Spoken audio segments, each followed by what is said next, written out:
17 साल की उम्र में इसने क्या किया, एक दिन बाल कटाने गया नाई की दुकान पे।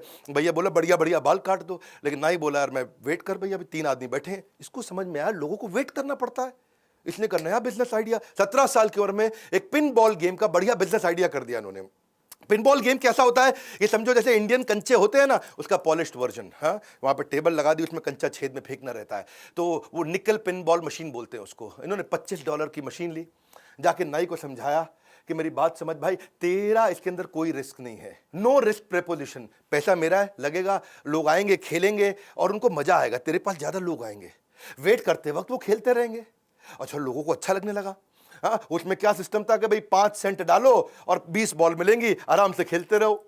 नाई भी फ्री हो गया, बोला नहीं नहीं अभी तो किसी और के बाल काट ले, अभी तो मेरे कंचे चल रहे हैं भैया। वॉरेन बफे ने कहा कि नाई तेरे को पैसे नहीं लगाने। उससे क्या हुआ, जितने लोग थे उसी के यहाँ करके बाल कटाने आते थे, भैया इसी के बाल कटा लो है, क्योंकि यहाँ तो गेम खेलने को मिल जाएगा, वेटिंग नहीं करना पड़ता, बाकी जगह वेट करना पड़ता था। नाई को मजा आने लगा। धीरे धीरे इसने वॉशिंगटन डीसी में सारे के सारे सैलून के अंदर अपनी वो गेम इंस्टॉल करनी शुरू कर दी। $25 से बिजनेस चालू किया, रोज पैसा कमाया, रोज पैसा कमाया, और आने वाले समय में 1 साल के अंदर $1000 में बिजनेस को बेच दिया। $25 से $1000। उसके बाद इसको एक दादाजी की कहानी सुनाता हूं। इसके दादाजी ने भी इसको एक बार एक काम पे लगाया था कि आज अपने दोस्त को लेकर के सामान उठाने का, राशन की दुकान थी दादाजी की, इधर से उठा उधर रख, उधर से उठा इधर रख, तेरे को पैसे दे दूंगा। इसने कहा ठीक है दादाजी। हाँ, काम मिल गया। एक और काम में तेज था, बहुत मेहनत करके उठाया, हाथ सूज गए, थक गए, हाथ जम गए, बुरा हाल हो गया, इतना उठाया, इतना रखा, दादा ने 90 सेंट दे दिए, आधे आधे बांट लो। बोला $1 नहीं मिला, 90 सेंट। बहुत गुस्सा आया, इसने सोचा यार दादा बहुत तेज निकला, सही खेल गया यार, है पहले कोई कॉन्ट्रैक्ट नहीं बनाया और बाद में 90 सेंट दे दिया, ये कोई पैसा होता है।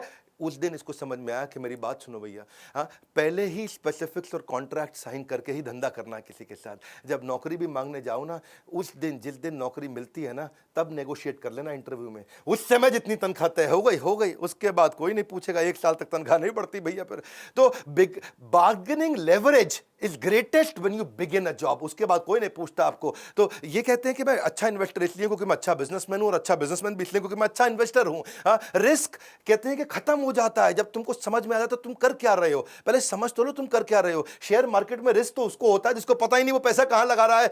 ये जीनियस नहीं है, केवल इतने जीनियस नहीं, जीनियस तो है ही, जनरस भी बहुत है। जनरस इतने हैं, कहते हैं कि भाई मेरी कमाई का 1% से ज्यादा मैं अपने ऊपर खर्च करूंगा, ऐसा कुछ होने नहीं वाला। नहीं, मैंने खाना वही $3 का ब्रेकफास्ट है जी, लेकिन वो 99% दूसरों को दे दिया, उनकी जिंदगी बदल जाएगी।